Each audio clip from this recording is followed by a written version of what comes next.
ଚାଲ କାକୁଡି ଆଉ ଦହି ଟିକେ ଆଣିବ ସାଲାଡ କରିବା। ଏ ମୋ ଦେହ ଭଲ ନାହିଁ, ମୁଁ ଯାଇପାରିବିନି। ଆଉ ସାଲାଡ କେମିତି କରିବି?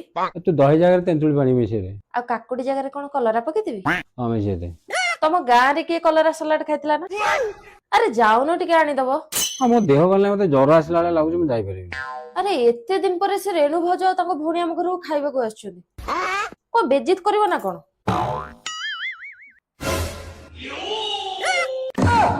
ଇଏ ଖାଲି ଦହି କାକୁଡି ଆଉ କଣ ଅଛି ମତେ କହିଲୁ? ତମକୁ ବା ଏବେ ଜ୍ୱର ଆସୁଥିଲା। ନା ମ ସେ ଜ୍ୱର ଆସୁଥିଲା, ତାକୁ ବଟିକା ଦେଇକି ଅଧା ବାଟରୁ ପଠେଇଦେଲି। କଥାରେ ଅଛି ଅତିଥି ଦେବ ଭବ।